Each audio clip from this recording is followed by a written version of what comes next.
Hey, I want to welcome those of you joining us online.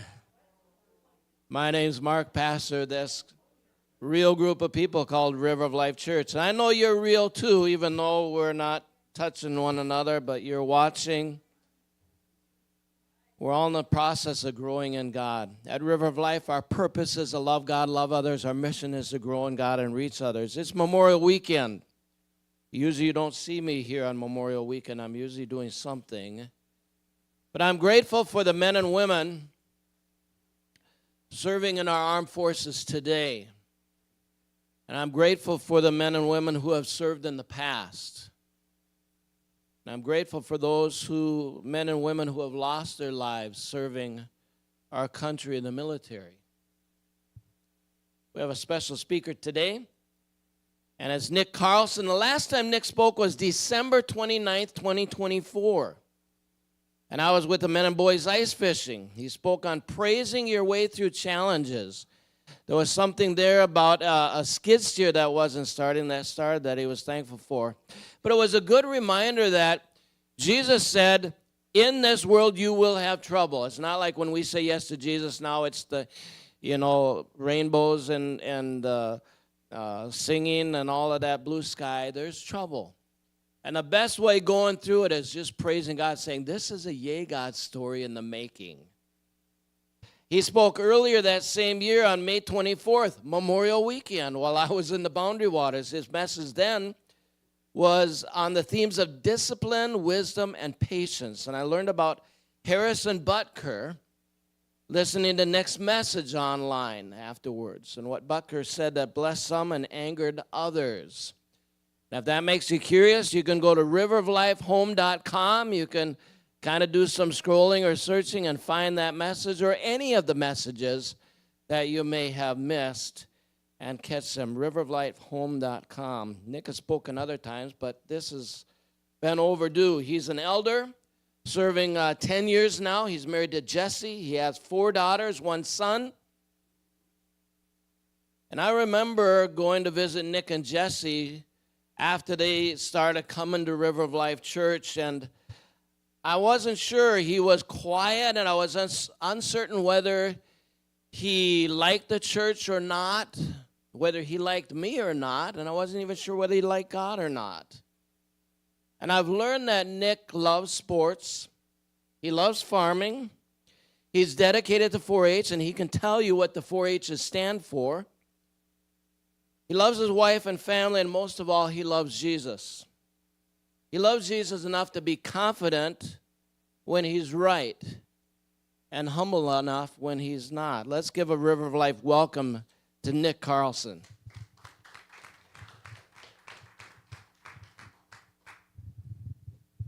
So I have to correct you, Mark. 5 daughters. Michaela.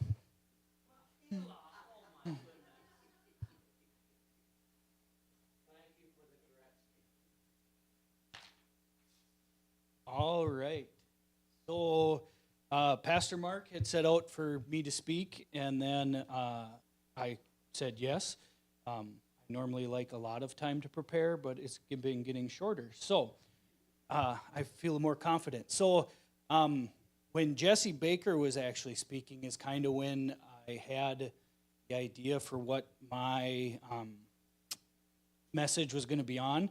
And, Jesse talked about how she likes gardening and stuff like that. And I really like the Lord is my shepherd because I like sheep.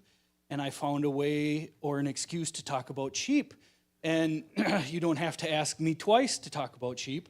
So I can kind of bring this in together. So if any of you want to talk about sheep after this, I'm going to talk about it through this, after this afternoon, the rest of my life.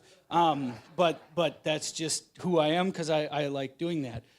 So when I look at the Lord is my shepherd, I had to ask this, but why? The Lord uses sheep an awful lot throughout the Bible. And I think it was pretty common back in the days the Bible was created that, shepherding was a pretty common way of life for people. And it made me think, does the modern world understand the shepherd part of this? So I picked out a few verses that I wanted to go through to look at. So the first verse I'm going to go through is Psalm 23, verses 1 through 3. And I picked the King James Version because I like the ifs. So the way it goes is, the Lord is my shepherd, I shall not want. He maketh me lay down in green pastures. He leadeth me beside still waters. He restoreth my soul. He leadeth me in the paths of righteousness for his name's sake.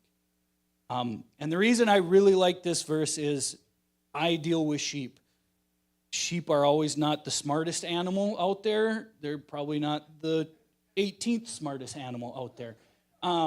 But the Lord has an idea on you of if we're the sheep, he makes me lay down. Like the shepherd always knows what is good for the sheep, even if the sheep can't see it. The sheep need that green pasture. They need to rest. They need to be restored.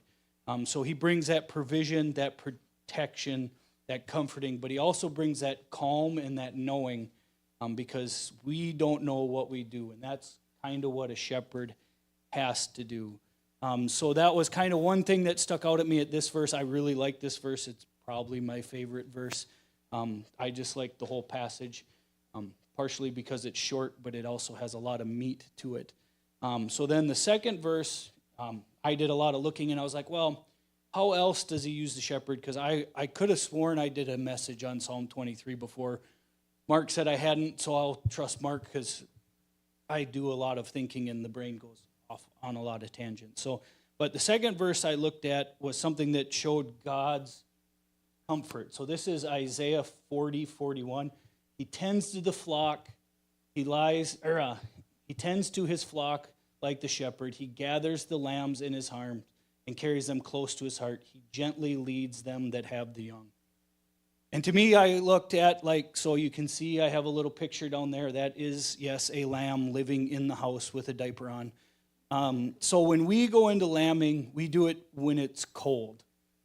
It's just when we do it. If we didn't show in 4-H, I probably wouldn't do it when it's cold because it's more problems for me. But going into this is, I know that young is coming, and I know I got to protect it.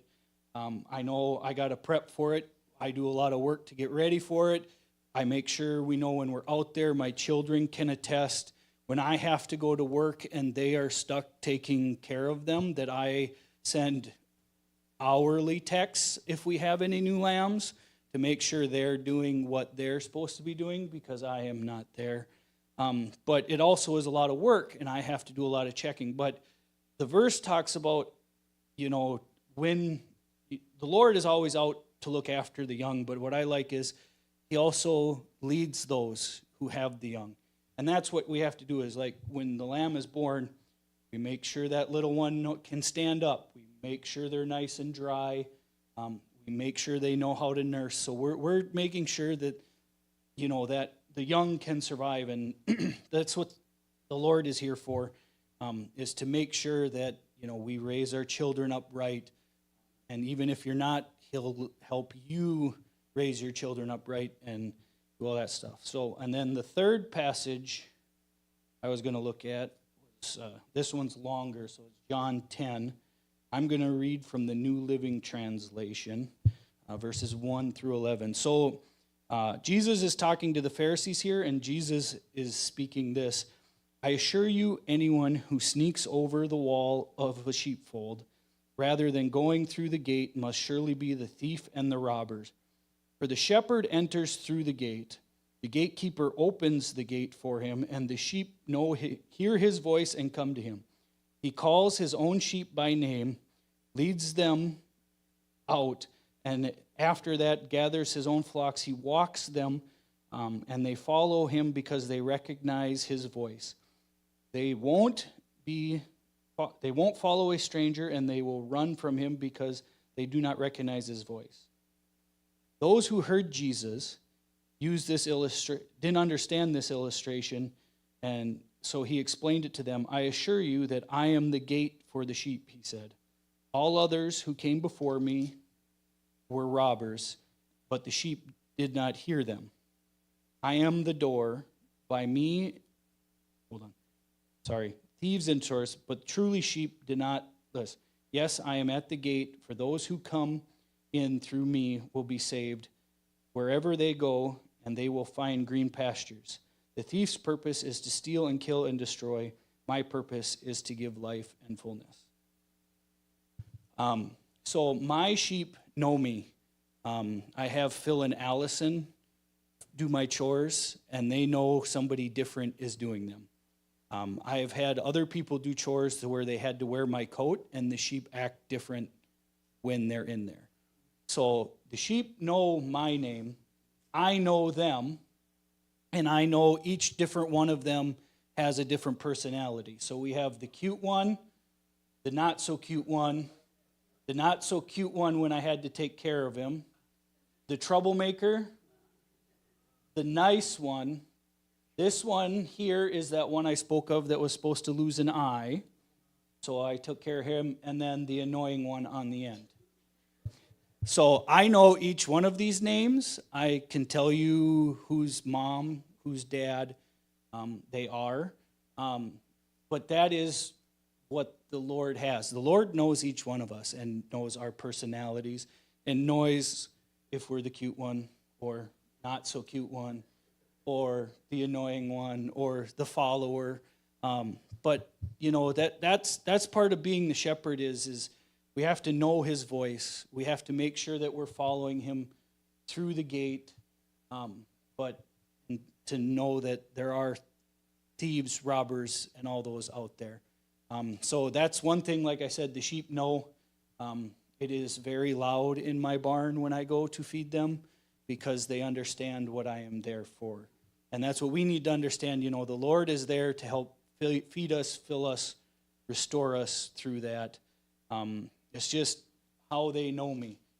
I can send Ava out there and they will not yell at her because they know she does not feed them all the time. But they also know if I'm out there with Ava, we're up to something.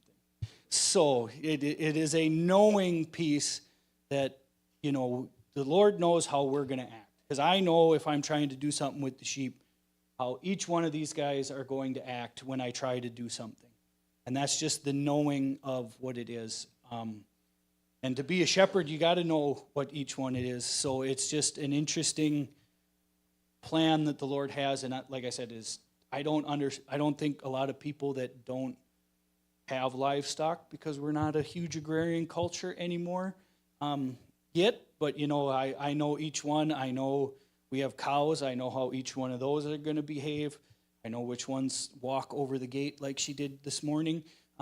But it's just something that, you know, that I think we miss, that the Lord has really put on, that, you know, he knows you. He knows how you're going to act, just like we know how everybody else is going to act. So I'm moving pretty quick, but I wanted to just wrap it up in summary with the last two verses that help bring this home.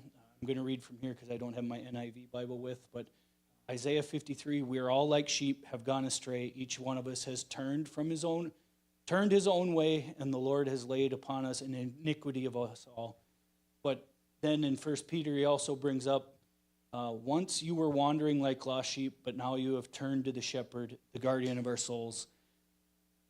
And I think, you know, if I lost a sheep, which I have lost sheep, that I don't get a lot of sleep. I don't think about anything else. It kind of consumes me all day, and it's a relief when I found it. It is a relief that I know what happened, even if I don't find it alive, that you don't have to worry about this animal struggling out there. And that, you know, that's what the Lord wants, is he wants us to return because it will make him happy. But he's also willing to go out there, like he said, they'll leave the 99 to find the one.